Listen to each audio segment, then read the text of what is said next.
Welcome back. Today, Detroit and Wayne County officials announced that the city is on track to record the fewest homicides since 1966. Meanwhile, the Detroit Police Department has announced that they will provide videos to the public within 45 days of critical incidents involving officer-involved shootings. Joining us to discuss all of this is Detroit Police Chief James White. Thanks for joining us, Chief. Thanks for having me. So let's start with the homicide numbers. Crime being down, especially in the past year. What do you think led to this? Well, I think it's our collaboration. It's our hardworking men and women of the Detroit Police Department that just do an amazing job. It's just so impressive to see the work that they're doing. And certainly, you know I've got the best police department in the country, but the court system was broken. With COVID, the system was shut down, and to stagnate the processing of arrests and things such as that, that led to really a lot of people not being held accountable for the crimes that they were committing. Yeah, with seeing some of these numbers drop the way they are, it really is just shocking. Is this like anything you've seen before? Well, in my 28 years, no. But again, it's a combination of things. It's a layered approach. It's the hardworking men and women of the Detroit Police Department. It's our FAST team, our fugitive apprehension team, and that's a collaboration with the Wayne County Sheriff's Department, the Wayne County executive who put that team together back in 2019. It really is, I've got to give credit for the vision of the mayor and the Wayne County exec in identifying that we had a broken system and then putting the pieces in place to get it fixed. Yeah, and speaking of those numbers, 51 less homicides than this time last year. How do we see something like that? You say that it's a collaboration. What does this say to the people as well, that we're seeing such a significant drop? Yeah, that's a great question, and it's a combination, right? You've got a community that's very supportive of the police department. They're sick and tired of senseless violence, so they're very helpful and supportive of our department. We've got a great community. You've got this collaboration that's got the judges at the table. You've got the Wayne County exec at the table. You've got the mayor at the table. You've got Madam Prosecutor Kim Worthy at the table. And we're talking about solutions. We're not talking about necessarily, we know what the problem is. Now let's talk about solutions.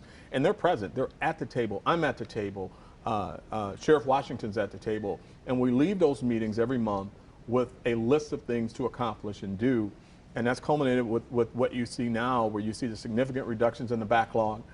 People are being held accountable for the crimes that they're committing. And the officers of the Detroit Police Department are doing what they do very well. All right. Well, let's talk about this new body cam policy you announced last week. Yeah. For most types of cases, body cam footage would be released within 45 days? Yeah, so these are critical incidents.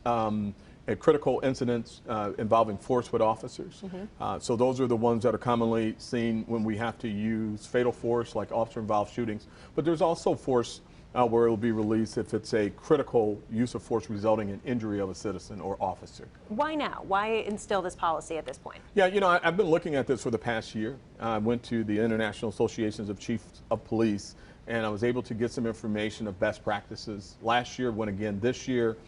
Something that we wanted to do, we wanted to make it make sense. We wanted to provide not just video, but context. We wanted to give background information into what happened, what brought the officer to the run, what the 911 call was, what happened upon their arrival, what did they do? Did they use the body camera? Were they called there for a legitimate police reason? And so we thought that this is the best model to use. We looked at some agencies such as Cleveland, we looked at Chicago, we looked at LA. We adopted the LA model. Right. Chief White, we know that some of these crimes are random, but sometimes it's interpersonal, people who know each other, maybe family members. Would you say people speaking up is also helping with seeing some of this reduction in what we normally see as staggering numbers? Yeah, going back to the numbers, absolutely. I mean, what you see there is family members, residents, people who live, work, and visit our city. Senseless violence, it doesn't happen in Detroit, it happens all over. But certainly when you've got good relationships with the community, you've got community cooperation. We don't have the defund the police folks that some have in their communities. And that starts with building bridges with our police department and our community. It's certainly our neighborhood police officers are second to none.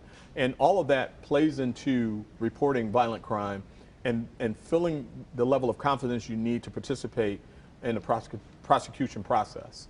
Well, while we have you here, we do want to touch on some of those high-profile cases that people still have a lot of questions about. Samantha Wool, Dr. Devon Hoover. Any updates there that you might be able to share? Yeah. So even with the closure or the homicide rates that we have, we still are looking at over 200 homicides this year. And certainly we are committed to solving all of them. And we get a lot of attention on those two. They are being investigated by the best homicide team in the United States of America. I have no additional updates, only to say that I am very confident in the work of the men and women of the Detroit Police Department.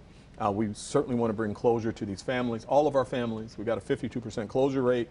That tells you that over 100 people still are looking for closure, 100 families rather, are still looking for closure. But in those two in particular, we're still, full speed ahead on the investigation. There's aspects of it I can't get into as to not compromise the investigation. And once the investigation is complete on the police end, I've got to turn it over to a prosecutor that's got to be able to impanel a jury, that's got to be able to not have that jury be tampered with as a result of something I say that would not be appropriate for me to reveal at this time. However, very confident that we're going to move we're still moving in the right direction on those two cases, and we're going to bring some closure to those families. Can't give you a date. Not going to say when the snow falls. I'm not going to do that, but certainly I'm confident that we're going to bring closure. Well, Chief White, we do appreciate your time today, and congratulations on these numbers. I think Thank you very something much. every city would want to see. Yes, thank you. Thank you you both. very much.